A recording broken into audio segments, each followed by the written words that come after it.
messieurs, bonjour. Le gouvernement togolais ambitionne de planter 23 millions d'arbres cette année. L'objectif est d'atteindre un taux de couvert forestier de 25% d'ici 2025 et mettre en terre 1 milliard de plantes d'ici 2030. Dans cette optique, les communes s'activent pour accompagner le gouvernement à atteindre les objectifs. Nous sommes dans la préfecture des Lacs.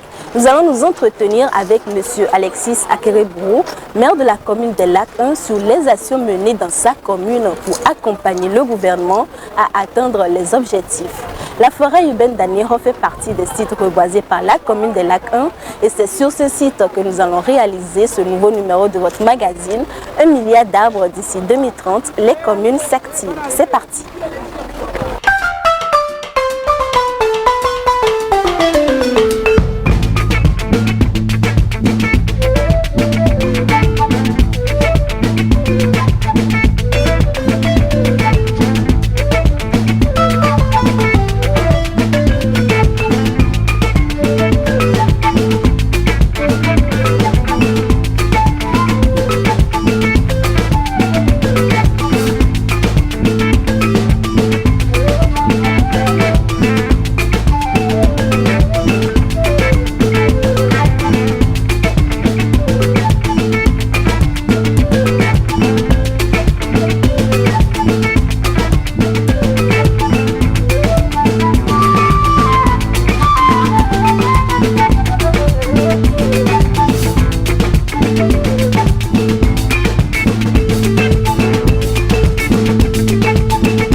Cadre somptueux, je suis tout émerveillée. J'espère que vous l'êtes également, chers téléspectateurs. Allons à la rencontre de Monsieur le maire.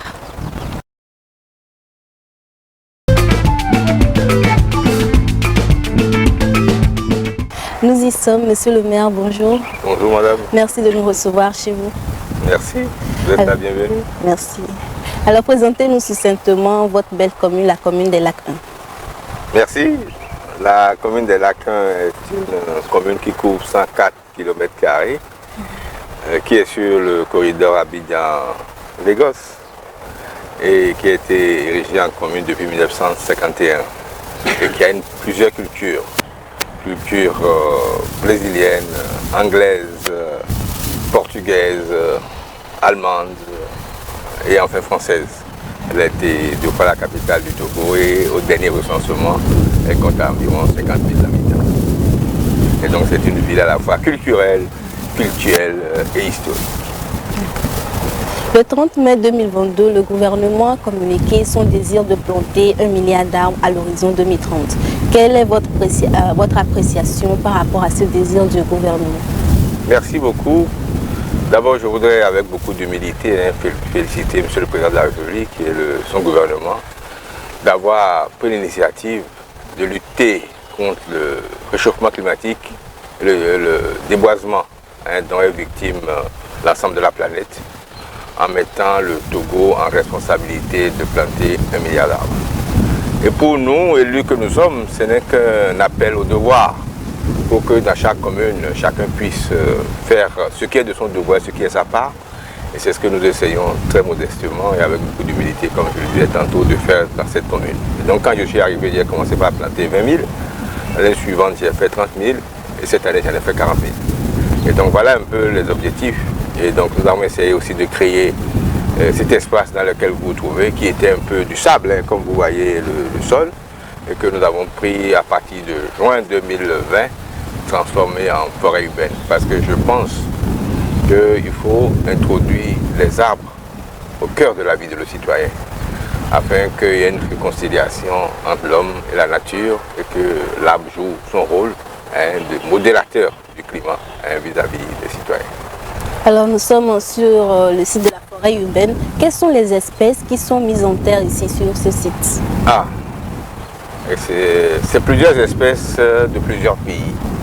Vous avez du cola gigantea, vous avez des baobabs, vous avez des acacias, et vous avez plusieurs espèces qui viennent des pays, environ 150 espèces, qui viennent de plusieurs pays, que ce soit du Sénégal, du Burkina, du Togo. Vous avez également quelques espèces rares qui sont en voie de disparition. Nous avons fait venir ici. Mais également, vous avez un espace de plantes médicinales sur lesquelles nous travaillons pour sauver ces espèces-là en voie de disparition. Par exemple, vous avez ici l'arbre avec lequel on fait de l'indigo, qui sont devenues des choses complètement rares que nous avons introduits dans cette forêt afin de les sauver. Alors, on a visité plusieurs sites dans les autres communes. Les maires ont planté sur des réserves administratives. Et si vous avez choisi la forêt urbaine, c'est combien de dimensions et comment l'idée vous est venue de faire ce site-là? En réalité, ce site était un ancien dépotoir qui était abandonné à lui-même. Et donc, j'ai estimé qu'il fallait lui donner une autre vie. Et donc c'est dans le cadre de ma réflexion pour lui donner cette vie-là que j'ai dit, parce que j'aime modestement les arbres, j'aime beaucoup la forêt, tout ce qui est de la végétation. Et lui, je me suis dit, bon ben, on va essayer de planter, de créer la forêt urbaine. Donc on a commencé par planter. Nous avons commencé cette aventure en juin 2020, parce que j'ai été élu en octobre 2019. Et donc c'est le travail, le fruit du travail de 3 ans, qui a la faveur de nous abriter aujourd'hui. Alors ici vous avez la chance d'avoir la côte, vous plantez des cocotiers. Qu'est-ce que ces activités de reboisement plutôt ajoutent à l'environnement? Autrement dit, est-ce pour des raisons esthétiques ou environnementales que vous faites les activités de reboisement dans cette commune? C'est plusieurs raisons à la fois. Au-delà de la raison esthétique, l'arbre est un modérateur de climat. Parce que planter des arbres permet d'avoir une végétation dense, un climat tempéré, où il fait bon vivre, mais également une forte valeur esthétique, parce que vous voyez que c'est magnifique là, l'endroit où nous nous trouvons. Et donc c'est l'ensemble de ces valeurs, sans compter la dimension économique, parce que les arbres ont une dimension économique dont on ne s'aperçoit pas tout à fait. Parce que cet espace-là, les gens peuvent venir célébrer des mariages, les gens peuvent venir organiser des pique-niques. Et on a un travail également sur notre projet, à savoir les arbres médicinales qui sont ici, les gens vont les utiliser pour faire des tisanes. Donc on va essayer de mettre en place une tisanerie dans cette forêt-là. Donc c'est l'ensemble de cette dimension-là qu'on a voulu développer en un lieu unique qu'est la forêt urbaine d'Anéon. Vous avez plusieurs sites sur lesquels vous avez fait les activités de reboisement. Comment se fait la sélection de ces espaces sur lesquels vous avez fait vos activités de reboisement?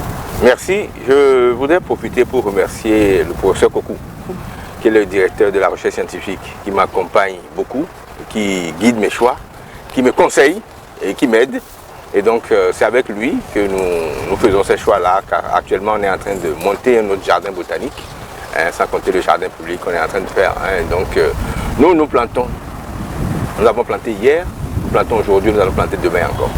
Donc là, ça fait partie des activités normales, parce qu'on pense que le développement d'une commune ne passe pas que par les infrastructures, mais également par le nombre de forêts, d'espaces verts, de lieux pour marcher, parce que cet endroit-là, ça permet aux personnes âgées, et même aux jeunes aussi, de marcher, et de penser, de réfléchir, parce qu'ici, il y a un coin de réflexion où vous pouvez rester, regarder, faire des projections, deviser sur la nature.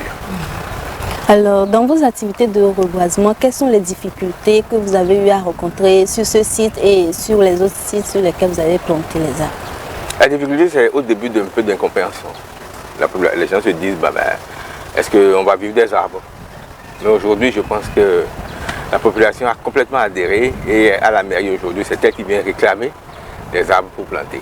Et donc, vous voyez, c'est un peu comme ça, hein. C'est un travail pédagogique parce que les relations entre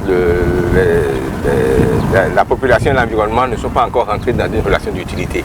Mais lorsque les gens voient aujourd'hui le nombre de visiteurs que cette forêt attire et les effets induits commencent à tempérer le climat dans la ville, les gens se disent « Ah, planter les arbres est utile ».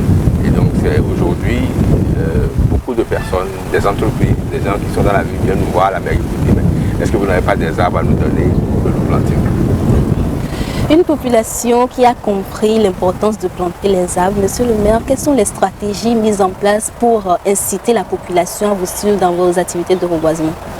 De la patience et beaucoup de pédagogie. Il faut pouvoir expliquer à la population l'intérêt de planter des arbres, mais plus encore, l'intérêt de l'entretien des arbres. Parce qu'il ne suffit pas de planter, il faut entretenir, arroser, prendre soin de l'arbre, la chérir un peu, quoi, vous voyez, hein, pour que ça grandisse dans un environnement. Parce que les arbres ont de la sensibilité. Et les gens ne pensent pas souvent à ça, mais un arbre vit, respire et épouse l'environnement dans lequel il est. Et donc je pense que c'est surtout un travail de pédagogie, de patience, parce que les débuts, il faut l'avouer, n'ont pas été des plus simples. Mais avec de la patience, de la persévérance, on arrive à quelques résultats. Quelles sont donc les actions à venir dans votre commune pour accompagner le gouvernement à atteindre les objectifs? Nous allons encore planter. Nous allons encore planter. Je voudrais remercier la directrice générale des eaux et forêts avec qui je viens d'obtenir encore 8000 plants que je vais planter. J'ai des îles ici et donc sur mon plan, sur ces îles-là, je vais complètement les reboiser. Donc il y a toujours quelque chose à faire. Hein. Voilà. Alors, nous sommes dans la commune des Lacs 1 et nous n'allons pas partir sans pouvoir demander à Monsieur le maire de nous parler de l'érosion côtière et du projet Waka. Où en est-on et quelles sont les actions à venir avec le projet Waka pour éviter l'érosion des côtes ici dans votre commune?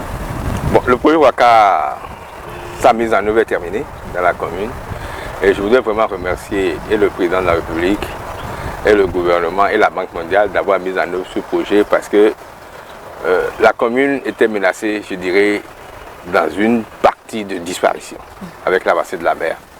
Et avec la mise en place des 14 épis, nous avons arrêté le trait de côte, arrêté l'avancée de la mer et plus que ça, nous avons profité pour créer des activités génératrices de revenus, mais également obtenu des engins pour favoriser la salubrité de la commune. Donc pour nous, le projet Waka est un projet important, c'est un projet de vie qui a changé non seulement l'avenir de la côte de la commune, mais également, plus encore, l'avenir de l'ensemble de la population, par les activités génératives de revenus qu'elle a créées, mais également par les engins dont elle a doté la mairie afin d'assurer la propreté de la ville, sans compter la piste cyclable qui a été construite afin de permettre à la population de faire du sport, de marcher sur cette piste-là le long de la plage. Donc je vous invite à visiter ma perle, la plus belle plage du Togo, derrière la mairie. Et je suis sûr que vous allez vous donner un vrai bol d'air plein de sodium et vous allez rentrer plus souriante, plus belle. D'accord, monsieur le maire qui nous invite à visiter la plage d'Aniho et j'espère que vous allez venir. Alors, monsieur le maire, nous sommes pratiquement à la fin de notre entretien. À l'endroit de la population, quel est votre mot de fin? Le mot de fin, c'est que la population doit s'investir pour que la commune demeure la perle du Togo.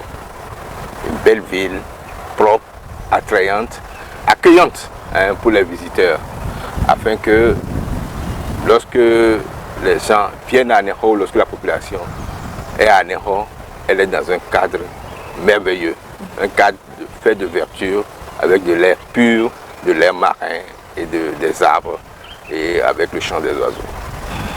D'accord. Merci beaucoup, monsieur le maire, de nous avoir accordé votre temps et merci beaucoup de nous avoir reçus dans votre très belle commune et sur ce merveilleux site. Merci, c'est moi qui vous remercie. Merci également à vous, très chers téléspectateurs. Merci à l'équipe du tournage. À très bientôt.